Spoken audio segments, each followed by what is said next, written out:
This channel does not promote any violent, harmful, or illegal activities. All content provided by this channel is meant for an educational purpose only.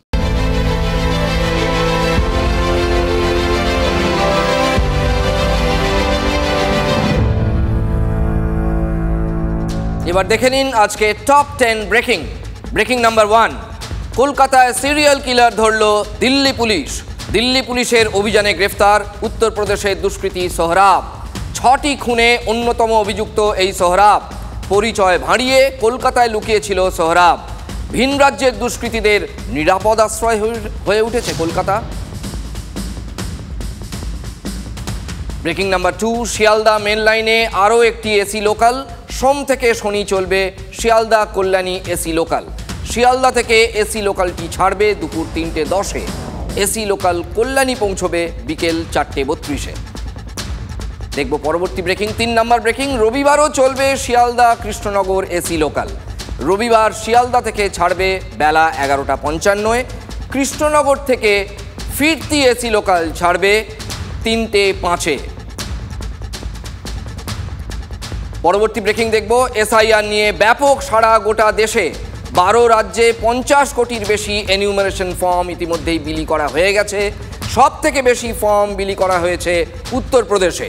যোগী রাজ্যে 15 কোটির বেশি form বিলি হয়েছে। পশ্চিমবঙ্গে form বিলি হয়েছে 7,63,00,000। 5 নম্বর breaking দেখব রাজ্যপাল কল্যাণ বন্দ্যোপাধ্যায় সংঘাত আরও চড়ছে। সপ্তমে উঠেছে কল্যাণের বিরুদ্ধে থানায় অভিযোগ দায়ের রাজভবনের। লিখিত অভিযোগ এসপির থানায় লিখিত অভিযোগ দায়ের করেছে রাজভবন সূত্রের খবর। রাজভবনে বোমা অস্ত্র রাখার অভিযোগ করেছিলেন তৃণমূল সাংসদ কল্যাণ বন্দ্যোপাধ্যায়। দেখব পরবর্তী ব্রেকিং কাল থেকে স্কুলে আরও চাকরি। প্রাথমিকে নিয়োগ প্রক্রিয়া শুরু কাল থেকেই। প্রাথমিকে চাকরি পাবেন 13,421 জন। 7 নম্বর ব্রেকিং দেখব 20শে নভেম্বর বিহারে নতুন সরকারের শপথে বিজেপি শাসিত রাজ্যের মুখ্যমন্ত্রীরা উপস্থিত থাকবেন। শপথে থাকবেন যোগী, ফডনবিস, রেখা গুপ্তা। শপথ অনুষ্ঠানে থাকবেন পুষ্কর সিং ধামি, মোহন মাঝি। 8 নম্বর ব্রেকিং দেখব এনিউমারেশন ফর্ম বিলি নিয়ে কলকাতার পারফরমেন্সে খুশি নয় কমিশন, বিশেষত দক্ষিণ কলকাতা। এখনও অনেক জায়গায় ফর্ম বিলি হয়নি কেন? কমিশনের প্রশ্নের মুখে দক্ষিণ কলকাতার বিএলওরা। আগামী 10 দিনের মধ্যে কাজ শেষ করার কড়া নির্দেশ। পরবর্তী ব্রেকিং এসআইআর প্রক্রিয়ার মধ্যেই বিএলওদের জন্য নতুন নির্দেশ। ভোটার ছবি না দিলে, মানে ফর্মে ভোটার যদি ছবি না দেন, তাহলে ছবি তুলতে হবে বিএলওদেরই। ভোটারদের বাড়ি গিয়ে ছবি তোলার নির্দেশ কমিশনের। অ্যাপের মাধ্যমে ছবি তুলতে হবে বিএলওদের। প্রক্রিয়ায় ভুল থাকলে শাস্তির মুখে পড়তে হবে বিএলওদের। কড়া নির্দেশ। 10 নম্বর এবং শেষ ব্রেকিং গুলির লড়াইয়ে নিহত মাওবাদী শীর্ষ নেতা হিডমা। বাহিনীর গুলিতে নিহত হিডমার স্ত্রীও। হিডমার মাথার দাম ছিল 1 কোটি টাকা। অন্ধ্রপ্রদেশ ছত্তিশগড় সীমানার জঙ্গলে গুলির লড়াই। ঘুঘু দেখেছো, ফাঁদ তো দেখোনি? ঘুঘু ধরতে, ঘুঘু মানে স্যারের বাজারে ঘুঘু কি বলুন তো? অবশ্যই ভুয়ো ভোটার ধরতে এবার সেই ফাঁদটাই পাততে চলেছে নির্বাচন কমিশন। এবং ফাঁদের নাম হচ্ছে এআই, আর্টিফিশিয়াল ইন্টেলিজেন্স। ভুয়ো ভোটার ধরতে কমিশনের হাতিয়ার আর্টিফিশিয়াল ইন্টেলিজেন্স। অ্যাপ দিয়ে ফটো স্ক্যান করবে নির্বাচন কমিশন। এআই ব্যবহারে ধরা পড়বে ভুয়ো ছবি। দ্বিতীয় এপিক থাকলেও ধরা পড়বে কমিশনের রেডারে। 26-এর ভোটের আগে তাল ঠুকছে রাজনীতি, মানে বাংলার রাজনীতি। শাসকের সুর সপ্তমে, আবার গলা তুলছেন বিরোধী দলনেতাও। গরমাগরম রাজনীতি চলছে এদিকে, আর ওদিকে পালাও ডাক। দেখুন একটা হিড়িক পড়ে গেছে।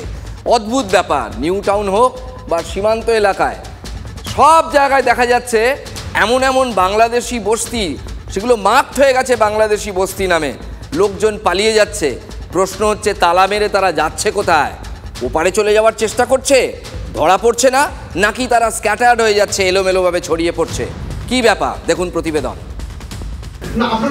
এত সুন্দরভাবে যারা এক লোকের নাম 8 জায়গায় তুলেছেন, গতকালই আমাদের বিরোধী দলনেতা আপনাদের দেখিয়েছেন। প্রথম হচ্ছে মাল্টিপল ডুপ্লিকেট ভোটার্স।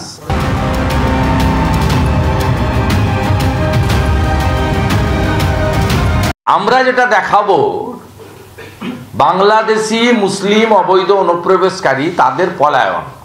এখানে থাকতেন কোথায়? এখানে থাকতাম শাসনকার্য। ও, তা আপনাদের সঙ্গে কি সাবিনাবু থাকতো এখানে? বাংলাদেশের সাবিনাবু নাকি থাকতো? সোমবারের পর মঙ্গলেও একই ছবি স্বরূপনগরের হাকিমপুর চেকপোস্টে। এসআইআরের ভয়ে ভারত ছেড়ে বাংলাদেশে পালানোর হিড়িক। লোটা কম্বল নিয়ে চেকপোস্টে ঠায় বসে অনুপ্রবেশকারী বাংলাদেশিরা শয়ে শয়ে। হ্যাঁ, বাংলাদেশে কোথায় বাড়ি? সাতক্ষীরা জেলা। আচ্ছা, দেশে ফিরে চলে যাচ্ছেন? হ্যাঁ, দেশে চলে যাচ্ছে। কারণ কি? কারণ কি এসআইআর হচ্ছে, থাকতে পারবো না, আমরা বিদেশি পেটের জ্বালায় আইছি, মজবুরি পড়ে। বাংলাদেশ থেকে এপারে এসে কেউ দিনমজুর, কেউ আবার পরিচারিকার কাজ করতেন। কোনো বৈধ নথি নেই, ফলে বাংলাদেশিদের সীমান্তে আটকে দিয়েছে 143 নম্বর ব্যাটালিয়নের সীমান্ত রক্ষী বাহিনী। বলছি, বাংলাদেশে কোথায় বাড়ি? সাতক্ষীরা। হ্যাঁ, সাতক্ষীরা। কতদিন আগে এসেছিলেন? 15 বছর আগে আইলাম। 15 বছর আগে? এখানে কোথায় থাকতেন? ধনী মাজারপাড়া। হ্যাঁ, নিউ টাউন থানা। নিউ টাউন থানা? নিউ টাউনের আটঘরাতে রয়েছে এমনই বস্তি। এসআইআর শুরু হতেই বস্তি রাতারাতি ফাঁকা। এসআইআর শুরু হওয়ার পর থেকেই রাজারহাট, নিউ টাউন সহ এই এলাকাতে যে সমস্ত বস্তি রয়েছে বা সেখানকার যারা বাসিন্দারা রয়েছেন তারা অনেকেই কিন্তু নিজেদের ভাড়ার যে ঘর বা নিজেদের যে বাসস্থান সেগুলো ছেড়ে অন্যত্র চলে যেতে শুরু করেছেন। সেই ঘরগুলোর বেশ কয়েকটা ঘর কিন্তু তালাবন্ধ অবস্থাতে রয়েছে। এই একটি ঘর যেমন তালাবন্ধ অবস্থায়, তার পাশের আরও একটি ঘর এবং তার পরবর্তীতে আরও একটি ঘর, এ ধরনের বেশ কয়েকটি ঘর তালাবন্ধ অবস্থাতে রয়েছে। আমরা এই দেশীয়, আমাদের বাড়ি মালঞ্চের রাজবাড়ি, আমরা এইখানে থাকি ভাড়া। কতদিন ধরে আছেন? তো আমরা আছি 17-18 বছর হয়েছে। আর যারা চলে গেছে তারা কোথা থেকে এসেছিল, কোথায় গেছে? তারা বাংলাদেশে, কেউ বলে কোথায়, এইদিকে কি নাম বলে আমি নিজেই বুঝতে পারি না। বাংলাদেশ ওইদিকে সব বাড়ি। এটা ঠিক আছে, অনেক জায়গায় থাকতো, থাকে তারা কারণ এফআইআর সংবাদ শুনি তারা অনেক সবাই চলে যাচ্ছে। এখন তো প্রায় নাই বললেও চলে। যারা বাসিন্দারা রয়েছেন তারা কিন্তু দাবি করছেন যে এরা বাংলাদেশ থেকেই এসেছিলেন, আবার বাংলাদেশেই ফিরে গেছেন। বছরের পর বছর ধরে ঘাপটি মেরে এদেশে এসআইআরের ছ্যাঁকায় এখন বাংলাদেশে পালানোর হিড়িক। আপনারা কি চান? বাংলাদেশি অনুপ্রবেশকারী তারা পশ্চিমবঙ্গে থাকবে? যে বাংলাদেশে কেউ ফিরে যেতে চাইছে, তাহলে তো সবার আগে এই প্রশ্নটা উঠবে, বাংলাদেশ থেকে অবৈধভাবে ঢুকলো কি করে? দেশের অভ্যন্তরে অনুপ্রবেশকারীরা যে একটা বিপদ, সেটা সম্পর্কে দেশের অভ্যন্তরে এই তথাকথিত সেকুলারদের এই উপলব্ধিটা আর যতদিন না হবে ততদিন এই ধরনের শত্রুরা ঘরের ভেতরে থেকেই আমাদের দেশের অভ্যন্তরীণ নিরাপত্তার পক্ষে বিপজ্জনক হয়ে উঠতে পারে। এর দায়িত্বে তো বিএসএফ, কেন্দ্রীয় সরকার, স্বরাষ্ট্র দপ্তর, সীমান্ত পশ্চিমবঙ্গ পুলিশের আওতায় পড়ে না। যে আমাদের অবস্থান স্পষ্ট, ডিটেক্ট, ডিলিট অ্যান্ড ডিপোর্ট, এটাই হচ্ছে আমাদের অবস্থান। অনেক মানুষ ভয় বাংলাদেশ চলে যাচ্ছে, রোহিঙ্গা চলে যাচ্ছে, আমাদের এই রাজারহাটে পাশে, সেখানেও কিছু মানুষ পরিচারিকা খুঁজে পাওয়া যাচ্ছে না, ওই সোনু, মনু, চিন্টু। খুব সিরিয়াস খবর কিন্তু দেখুন, আমরা রোজ দেখাচ্ছি নিউ টাউনের আটঘরা বস্তি থেকে রাতারাতি এত মানুষ উধাও। একটা বস্তি হাফ খালি হয়ে গেছে, তারও বেশি। স্থানীয়রা দাবি করছেন, এই তো দেখছেন ক্যামেরার সামনে, যে তারা আদতে সকলেই বাংলাদেশি। তাহলে বছরের পর বছর বাংলাদেশি অনুপ্রবেশকারীরা থাকলো, এ রাজ্যের পুলিশ প্রশাসন কিছু জানতে পারলো না। আমি তর্কের খাতিরে ধরে নিচ্ছি বিএসএফ এর ফল্ট আছে। আপনারা কি করছিলেন? আপনারা ঠাঁই দিলেন কেন? এখন পুলিশ যাচ্ছে কি? এই তো আমরা দেখাচ্ছি। আবার দেখুন, রাতারাতি উধাও হলেও সকলেই কিন্তু নিজের ঘরে তালাটি ঠিক লাগিয়ে গেছে। ধান্দাটা কি? তাহলে কি এসআইআর এর এই ঢেউ যখন কেটে যাবে, এক সময় তো কাটবেই, কোনো কিছুই পৃথিবীতে চিরস্থায়ী নয়, তখন এরা কি আবার বাংলাদেশি এই যে অনুপ্রবেশকারীরা তারা ফিরে আসবে সেই ধান্দায়? এখন পুলিশের যাওয়া উচিত, ছানবিন করা উচিত যে এরা রিয়েলি কারা। এরা তো অল্প পয়সায় বিক্রি হয়ে যেতে পারে, কলকাতায় বড় নাশকতাও ঘটাতে পারে, কারণ এই দেশের প্রতি তাদের কোনো দায় নেই, তারা এখানকার মানুষই নয়। প্রশ্ন অনেক, আর উত্তর তৃণমূলকে খোঁচা মেরে উত্তরটা দিয়েছেন নিশীথ প্রামাণিক। कम से कम 50% घुसपैठ हुए हैं, जिसमें ज़्यादातर जो है मैं ये कहना चाहूँगा कि जिसमें ज़्यादातर बांग्लादेशी घुसपैठी ही आए हुए हैं। ওর যদি ক্ষমতা থাকে, এই যে মিনি পাকিস্তান বলেছে, ওর হিম্মত থাকলে পারে ও যেন একবার সুকারুকুটি নয়ারহাটে গিয়ে মানুষের সামনে মুখ খোলে, মানুষের সামনে গিয়ে দাঁড়ায়। हम लोग यहाँ पर सुकारुलकुटी, ओकराबाड़ी, गीतालदा, इस जो एरिया है, इस एरिया में ऐसे बहुत सारे लोग हैं जिनके नाम तो एक है, लेकिन जो है जिनके पिता के नाम तो एक है, लेकिन पुत्र का नाम बहुत सारा है। ওকে চ্যালেঞ্জ করে বললাম যে ওর ক্ষমতা থাকলে ও তখন যেতে পারবে যখন নির্বাচন ঘোষণা হবে, চারিদিকে কেন্দ্রীয় বাহিনী থাকবে, তখন হয়তো তাদের শেল্টার নিয়ে সীমান্ত এলাকায় ওই যেসব জায়গায় মিনি পাকিস্তান বলেছে সেখানে যাবে। एक व्यक्ति का 30-40 बेटा हो सकता है क्या? ये तो सरासर नाम मतलब हो ही नहीं सकता है।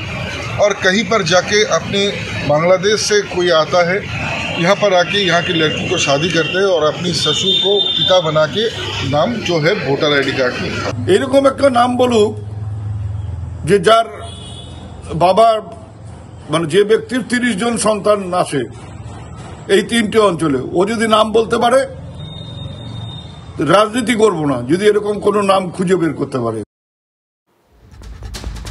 দেখুন, সমস্ত দলকেই, বিশেষত যারা এখানে শাসক দল, তাদেরকে কিন্তু আরও উদার হয়ে বলতে হবে হ্যাঁ প্রক্রিয়াটা ঠিক হচ্ছে। তার কারণ এরা যারা অনুপ্রবেশকারী, যারা এখানে ঢুকেছে, তারা এই বাংলার জল, হাওয়া, আমাদের ইলেকট্রিসিটি, আমাদের জল, আমাদের পুকুর, আমাদের ইনফ্রাস্ট্রাকচার সব ভোগ করছে।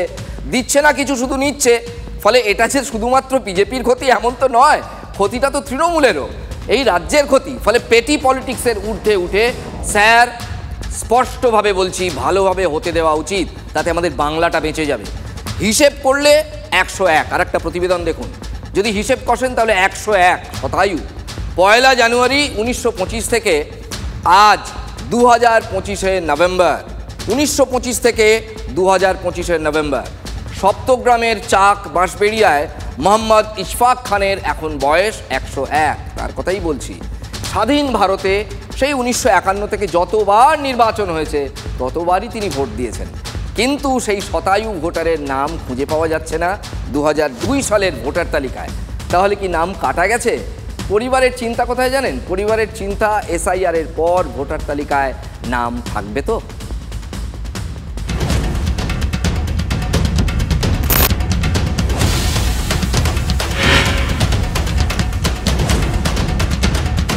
রুজি রুটির টানে উত্তরপ্রদেশ থেকে পশ্চিমবাংলায় এসেছিলেন 1947 বা 48 সালে, এবং তারপর থেকে এখানকারই বাসিন্দা হয়ে গিয়েছেন মোহাম্মদ ইশফাক খান। আমার নাম নেই। আচ্ছা,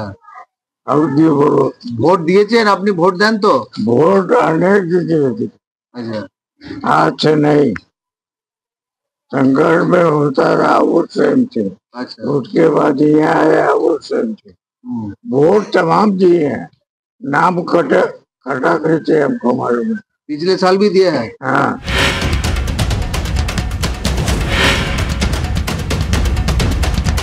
লোকসভা নির্বাচন বা 2021-এর বিধানসভা নির্বাচন সবসময় ভোট দিয়ে এসছেন তিনি, কিন্তু এই SIR হওয়ার পরে তিনি দেখছেন তার যে 2002-এর লিস্ট রয়েছে সেই লিস্টে তার নাম নেই।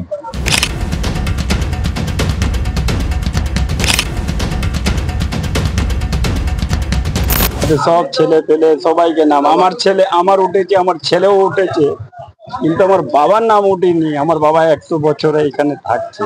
1947 আজাদি হলো, তখন পরেটা আমার বাবা এখানে আছে গোরখপুর থেকে, মিলে চাকরি করছি। এই সমস্যার সমাধান করে দিক নির্বাচন কমিশন, এবং কিভাবেই বা তার নাম বাদ গেল সেই নিয়েই প্রশ্ন তুলছেন শতায়ু বৃদ্ধ মোহাম্মদ ইশফাক খান। স্যারের গরম এখন রাজ্য জুড়ে। বিহারে স্যার হয়ে গেছে, ভোট হয়ে গেছে, নতুন সরকার ড্যাং ড্যাং করে শপথ নিতে চলেছে। পশ্চিমবঙ্গের সঙ্গে আরও 11টা রাজ্যে এই মুহূর্তে স্যার চলছে, কিন্তু কোথাও স্যারের ভয়ে কোনো আত্মহত্যা নেই, কোনো আতঙ্কে মৃত্যু নেই, শুধু আছে বাংলায়। অভিযোগ তেমনই। এমনিতেই আমাদের রাজ্যে রাজনীতি গরম, স্যার সেই গরম হাওয়া আরও বাড়িয়ে দিয়েছে।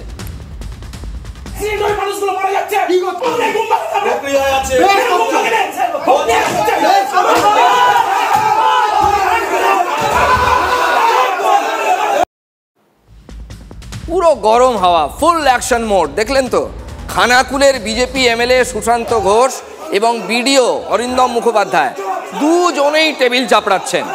এমএলএ সঙ্গীরাও গরম খেয়ে গেছেন। খানাকুলের এমএলএ অবশ্য এসআইআর নিয়ে কোনো নালিশ জানাতে যাননি বিডিওর কাছে। বিজেপির হাতে থাকা খানাকুলের ঠাকুরানী চক পঞ্চায়েতের প্রধানের বিরুদ্ধে দেদার গাছ কাটার অভিযোগ দায়ের হয়েছে। তৃণমূল নেতারা অভিযোগ করছে ওখানে গাছ কেটেছে বলুন, আমি এবার করে দিলেন। তাহলে বিজেপি যখন অভিযোগ করছে যে মিতালি বাগ ওখানে দাঁড়িয়ে থেকে গাছ কেটেছে, দাঁড়ান, মিতালি বাগ দাঁড়িয়ে থেকে গাছ কেটেছে, হায়দার আলী দাঁড়িয়ে থেকে গাছ কেটেছে, অভিজিৎ বাগ দাঁড়িয়ে থেকে গাছ কেটেছে, আপনি বের করতে পারবেন? সারা খানাকুলের বিভিন্ন প্রান্তে আপনি দেখুন রাস্তার দুদিকে সারি সারি গাছ কাটা হয়ে পড়ে রয়েছে, ট্রাক ভর্তি করে প্রত্যেকদিন গাছ যাচ্ছে। কার পকেটে ঢুকছে টাকা? সব এই চোরগুলোর পকেটে ঢুকছে। এই তৃণমূলের বিডিও আছে আর তৃণমূলের নেতারা সব ভাগ করে খাচ্ছে। উনি তো চোরও বলে দিচ্ছে, তাহলে আর পার্টির ঝান্ডা পার্টির ক্যাডার বলতে আর সেটা তো অনেক সম্মানে, চোরের থেকে তো এই শব্দটা অনেক সম্মানে যে পার্টির ক্যাডার। বিডিও বারবার তৃণমূলের দালালি করছে, চামচাগিরি করছে। তো জনপ্রতিনিধিরা আছে, তারা জনতার কথা বলে, কাকে বলবে তাহলে? ওখানে মমতা বন্দ্যোপাধ্যায়ের প্রতিনিধি কে? বিডিও। খানাকুলের বিজেপি নির্বাচিত বিধায়কের মদতে আরামবাগ সাব ডিভিশনে বালি পাচার হয়। এবার গাছ কেটে পাচার করছিল বিজেপির পঞ্চায়েতের মদত ছাড়া, পঞ্চায়েতের টোকেন ছাড়া গাছ কাটা যায় না। বিডিও হাতে নাতে ধরেছে বলে বিডিওর ওপর হম্বিতম্বি। বিজেপি ক্ষমতায় আসার আগেই যে লুটতরাজ শুরু করেছে, এদেরকে বাংলার মানুষ ক্ষমতায় আনবার কথা দুঃস্বপ্ন ভাববেন না। এটাই বিজেপির চেহারা, এটা বিজেপির চরিত্র। তৃণমূলের মুখপাত্র বলছেন এটাই বিজেপির চেহারা, এটাই বিজেপির চরিত্র। আচ্ছা অরূপবাবু, আপনার দলের চেহারাটা ঠিক কেমন? গোপাল অতি সুবোধ বালক? বৈধ ভোটার নাম বাদ যাক, একটা যদি বৈধ ভোটার নাম বাদ যায়, তা বিজেপির নেতাদের বলে দিচ্ছি, এলাকায় যত আম গাছ আছে দড়ি দিয়ে বেঁধে বিচুটি পাতা লাগিয়ে দেবো গায়ের মধ্যে, যাতে চুলকাতে নিজেদের নামটা বাদ চলে যায়। ইনিও একজন স্যার। এই স্যারের নাম কি জানেন? প্রসেনজিৎ সাহা। পরিচয় জানেন? ইনি খড়দার বন্দিপুর পঞ্চায়েতের উপপ্রধান, অবশ্যই তৃণমূলের। খড়দা থেকে খানিক দূরে পানিহাটিতে অভিষেক বন্দ্যোপাধ্যায় কি বলেছিলেন বিজেপি নেতাদের গাছে বেঁধে রাখতে। বাবু যত বলে পারিষদ দলে বলে তার শতগুণ। তাই প্রসেনজিৎ সাহা অভিষেকের কথার সঙ্গে একটু বিচুটি ঘষে দিলেন। প্রসেন এখন এলাকায় বলছে আমাদের বিজেপি কর্মীদেরকে নাকি আম গাছে বেঁধে রেখে বিচুটি পাতা দেবে। ওর কথার কি গুরুত্ব আছে? ও আমাদের একজনকে যদি গাছে বেঁধে রাখে, খড়দার বুকে গাছ কম পড়ে যাবে। ওদের পুরো দলের যত কর্মী আছে সবাইকে গাছে বেঁধে রাখবো। তৃণমূলের মজার ব্যাপারটা কি জানেন? শুরুতে গলা চড়িয়ে তৃণমূল বলেছিল রাজ্যে এসআইআর তারা কিছুতেই হতে দেবে না, নো স্যার। আবার মনে করিয়ে দেবো, বাইট আছে কিন্তু, বারবার শীর্ষ নেতারা বলেছিলেন, যারা প্রশাসন চালায় তারাও বলেছিলেন। কিন্তু এখন দেখা যাচ্ছে যে স্যারকে যে ঠেকানো যাবে না, এটা তো একটা গণতান্ত্রিক প্রক্রিয়া, সাংবিধানিক প্রক্রিয়া। এটা তৃণমূল যাহা তক বুঝে গেছে। তারা গোটা রাজ্যে শিবির খুলে নিজেদের ভোট ব্যাংকটা বাঁচানোর চেষ্টা করছে। বুথে বুথে বিএলএ, পাড়ায় পাড়ায় ক্যাম্প, আর তার সঙ্গে হুমকি হুমকি এবং হুমকি। গাছে বেঁধে রাখার হুমকি, হুমকি হরিবোল ধ্বনি তুলে অজয় নদে বিসর্জন দেওয়া। যদি আমাদের একটা বৈধ ভোটার বাদ যদি যায়, ওপার থেকে যদি মুখ্যমন্ত্রীর একটা নির্দেশিকা আছে, যেমন আমরা শ্মশান ঘাটে হরিবোল বলতে বলতে সতীদাহ যেমন আমরা দাহ করি, ঠিক তেমন এখানে বিজেপির যেসব দালালরা আছে, যদি একটা বৈধ ভোটার বাদ যায়, হরিবোল বলতে বলতে অজয় নদীটা কাছেই আছে, তাকে বিসর্জন দিতে বেশিক্ষণ লাগবে না, আমাদের বিসর্জন দিতে বেশিক্ষণ লাগবে না। এই যে স্যারের অমৃতবাণী শোনালাম আপনাদের, তার নাম কি জানেন? বাবু দাস। পরিচয় শুনবেন, বোলপুর ব্লক তৃণমূলের সহ সভাপতি এবং 3টি অঞ্চলের তৃণমূলের পর্যবেক্ষক। আচ্ছা একটা কথা বলি, এত চিৎকার করছেন কেন?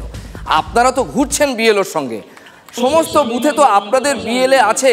তাহলে যদি নাম কাটা যায়, আপনাদের বিএলওর ব্যর্থতা নয়, নাম কাটা যাওয়া কি এতটাই সহজ? তাহলে আপনারা করছেনটা কি? সঙ্গেও থাকবেন, তারপর চিৎকারও করবেন, এটা কি হতে পারে? বোলপুর বিধানসভার সুপুর গ্রামে তৃণমূলের জনসভা, ব্যানারে মমতা, অভিষেক, অনুব্রত এবং চন্দ্রনাথ সিনহার ছবি। জেলায় যার ডাকনাম, অবশ্যই দলে তার ডাকনাম চাঁদুদা। মঞ্চে বসে রাজ্যের মন্ত্রী চন্দ্রনাথ সিনহা তথা চাঁদুবাবু, আর তার সামনেই জ্বালিয়ে দিলেন তৃণমূলের বাবু। একটা কথা আছে না, পিপিলিকার পাখা হয় মরিবার তরে। তার মানে বাবু দাসের পাখা বড় হয়েছে, এবার ওকে কাউকে মারতাম না, ও নিজে নিজেই মরবে। তো ও যদি এই বিজেপির লোককে মারতে যায়, তো বিজেপির লোকের কি হাত পা নাই নাকি? বৈধ ভোটারের নাম রাখার জন্যই এসআইআর। ও একটা মূর্খ লোক, এই জন্য এই কথা বলছে। মার মার মার মারের পাল্টা মার, এটাই আমাদের রাজ্যের কালচার, রাজনীতির কালচার এবং রাজনীতির থিম সং। কে বলে আমায় দেখ, ও বলে আমায়। আর মারকুটে ভাষার ঢেউ কেটে গেলে পড়ে থাকে মুর্শিদাবাদ জেলা, নবাবী যুগে বাংলা বিহার ওড়িশার পুরনো রাজধানী। আর এই আর্টিফিশিয়াল ইন্টেলিজেন্সের যুগে, মানে এআই এর যুগে মুর্শিদাবাদটা ঠিক কেমন? মুর্শিদাবাদ জেলার ভোটারদের 60 থেকে 65% মুসলিম, মানে মুসলমান। 2021 সালের বিধানসভা ভোটে 22টির মধ্যে 20টি আসনেই জিতেছিল তৃণমূল, 3টি লোকসভা কেন্দ্রেই জয়ী হয়েছিল তৃণমূল। একসময় কংগ্রেসের দুর্গ বলে পরিচিত মুর্শিদাবাদ জেলা এখন তৃণমূলের কবজায়। কিন্তু একটা কিন্তু আছে, সেই মুর্শিদাবাদেই ভোটার লিস্ট সংশোধনে তৃণমূলের বেশিরভাগ BLA 2। ভালো করে শুনবেন, মুর্শিদাবাদে বেশিরভাগ BLA 2 তৃণমূলের শাসক দলের, তারা নাকি নিষ্ক্রিয়। জেলায় প্রায় 4200 বুথের মধ্যে তৃণমূলের বুথ স্তরে এজেন্ট আছে প্রায় 100%, মানে 100%। বিজেপির 60%-এরও কম এজেন্ট রয়েছে। কংগ্রেস এবং CPM-এর কিন্তু মুর্শিদাবাদ জেলায় প্রায় 90% বুথে, 90% বুথে এজেন্ট রয়েছে। তৃণমূলের রাজ্য স্তরের রিপোর্টে উল্লেখ করা হয়েছে অন্য জেলাগুলোর তুলনায়, আচ্ছা তৃণমূলের রাজ্য স্তরের রিপোর্টে উল্লেখ, অন্য কারো নয়, অন্য জেলাগুলোর তুলনায় BLA-দের সক্রিয়তা সব থেকে খারাপ মুর্শিদাবাদ জেলায়। কিন্তু রাজ্য থেকে যে বার্তাটা আমাদের দেওয়া হয়েছে সেটা BLA 2 বা আমাদের যারা যারা এই SIR এর ব্যাপারে, সংশোধনের ব্যাপারে যেটা সেটা নির্দেশ দিয়েছে, আমরা সেইভাবে আমরা এখানে BLA 2 দিয়ে আমরা সে কাজটা স্টার্ট করিয়েছি। অনেকে হয়তো ঠিকমতো বুঝতে পারেনি, সে কারণে হয়তো কিছুটা লস হয়তো হয়েছে, সেগুলো আস্তে আস্তে ওগুলো সমাধানের জায়গায় যাচ্ছে। তাহলে BLA 2 এর তাহলে নাম পাওয়া যাচ্ছে না কেন? একটা বড় অংশে তৃণমূলের কর্মীরা যারা শুধুমাত্র ভোটের সময় তাদের প্রয়োজন হয়, অন্য সময় তারা বঞ্চিত এবং অবহেলিত থাকে, তারা কিন্তু এবার নেতাদের সামনে কিন্তু তারা কিন্তু জিহাদ ঘোষণা করছে। একটা সময় খবরের কাগজে যখন মুর্শিদাবাদ জেলার তৃণমূলের হাল নিয়ে লিখতাম, তখন মুকুলবাবু মাঝে মাঝেই যাতায়াত করতেন। একজন আবার বলেছিলেন, মুকুলবাবু আবার চ্যালেঞ্জ দিয়েছিলেন যখন সুস্থ ছিলেন, যে আমি যদি ডেলি প্যাসেঞ্জারই করি না তাহলে মুর্শিদাবাদ জেলার হাল বদলে দেব। তখনও কিন্তু শুভেন্দু অধিকারী সেভাবে দায়িত্ব পাননি। তখন আমরা লিখতাম খবরের কাগজে, আমি লিখেছিলাম একাধিকবার, বাইলাইন স্টোরি নাম দিয়ে বেরিয়েছিল সেই স্টোরিটাতে, লিখেছিলাম যে মুর্শিদাবাদ হইতেছে তৃণমূলের নানা করদ রাজ্য, সবাই সেখানে রাজা তৃণমূলের। জেলার 22টার মধ্যে 20টা বিধানসভা আসন তৃণমূলের, জেলার 3টি লোকসভা কেন্দ্রই তৃণমূলের। কিন্তু মুর্শিদাবাদ জেলায় তৃণমূলের বুথ স্তরের কোনো কমিটিই নেই। ওই যে বলছিলাম না, এখানে তৃণমূল চলে অদ্ভুতভাবে, সব করদ রাজ্যে ভাগ। ঠিক শুনছেন, মুর্শিদাবাদ জেলায় তৃণমূলের বুথ স্তরের কোনো কমিটি নেই।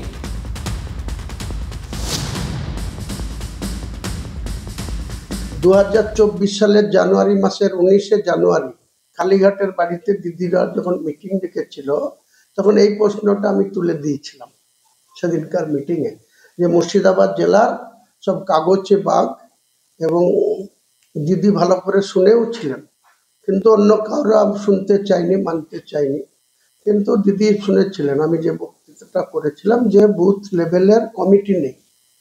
আমার বলছে, হুমায়ুন তুমি বলছো কি? বললাম হ্যাঁ বলছি, মুর্শিদাবাদ জেলায় সব কাগজে বাগ। কাগজে বাগের মানে কি দিদিও জানে। তাহলে মুর্শিদাবাদ জেলায় তৃণমূল ভোটে যেতে কি করে? বিরোধীরা বলছে পুলিশ এবং প্রশাসনের ভরসায় যেতে।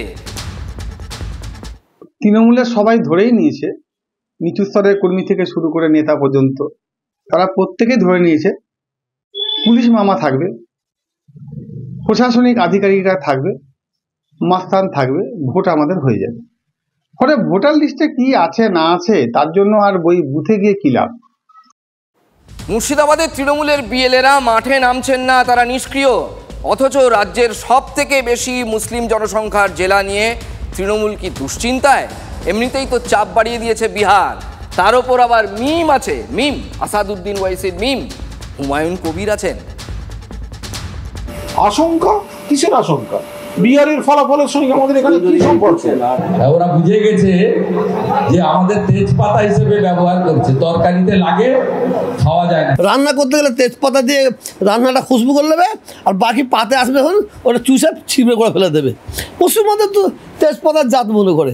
মুসলমানরাও জেনে গেছে যে আমরা মমতার কাছে তেজপাতা। যে মুসলিমরা যখন বিহারের ক্ষেত্রে মত পরিবর্তন করছে, আগামী দিনে শাসক দল বা আমার তৃণমূল কংগ্রেস দল নেতৃত্ব সতর্ক না হলে এই বিহারের রেজাল্টের যে ফলাফল, সেটার কিছুটা হলেও যে আঁচ আমাদের বাংলার রাজনীতিতে পড়বে, এটা বলাই বাহুল্য।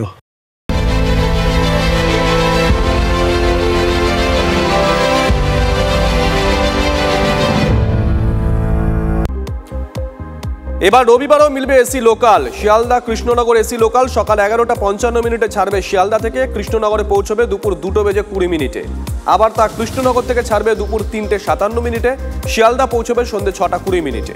পাশাপাশি বনগা লাইনে বাড়ছে এসি লোকালের স্টপেজ। বামনগাছি ও গোপালনগরও থামবে এই ট্রেন। মেরামতির জন্য 45 দিন বন্ধ গৌরাঙ্গ সেতু। শান্তিপুরের ফেরিঘাটগুলোতে মারাত্মক প্রভাব। গাড়ির লম্বা লাইন শান্তিপুরের দুই গুরুত্বপূর্ণ ফেরিঘাট কালনা এবং গুপ্তিপাড়ায়। ঘন্টার পর ঘন্টা দাঁড়িয়ে থাকতে হচ্ছে পণ্য বোঝাই গাড়িগুলোকে, যার মধ্যে রয়েছে সবজি বোঝাই গাড়ি, অ্যাম্বুলেন্সের মতন জরুরি পরিষেবার গাড়িও। 4 বছরের বেশি সময় ধরে ভাঙা অবস্থায় পড়ে কংক্রিটের সেতু, পাটাতন বিছিয়ে কোনো মতে ঝুঁকি নিয়ে চলছে পারাপার। এই ছবি পশ্চিম মেদিনীপুর জেলার চন্দ্রকোনায় কামারখালীর ভৈরবী খালের উপর। প্রশাসনকে বারবার বলার পরেও কাজের কাজ কিছুই হয়নি, অভিযোগ করছেন স্থানীয়রা। ছাত্র আছে, শিক্ষক আছে, কিন্তু নেই ঠিকঠাক স্কুল বিল্ডিং। পশ্চিম মেদিনীপুরের সবংয়ে ভয়াবহ ছবি। প্রাণের ঝুঁকি নিয়েই চলছে সবংয়ে সিংপুর প্রাথমিক বিদ্যালয়। স্কুলের দেওয়াল থেকে খসে পড়ছে মাটি, টিনের ছাউনি চুইয়ে বৃষ্টির জল নামে যখন তখন। পিছনে জঙ্গল, সাপের উপদ্রব লেগেই থাকে। তার মধ্যেই চলছে পড়াশোনা। আতঙ্কে রয়েছেন শিক্ষক, পড়ুয়া থেকে অভিভাবক সকলেই। অন্যদিকে মালদার হরিশ্চন্দ্রপুরে সিভিক ভলেন্টিয়ার ও তার পরিবারকে একঘরে করে রাখার অভিযোগ। বাবার দেহ দাহ করতেও কাউকে পাশে পেলেন না। তার অভিযোগ, জমি সংক্রান্ত বিবাদের জেরে স্থানীয় তৃণমূল নেতৃত্বের নিদানে এই অবস্থা। পুলিশের বিরুদ্ধে অসহযোগিতার অভিযোগ, যদিও তৃণমূল এসব কথা মানতে নারাজ।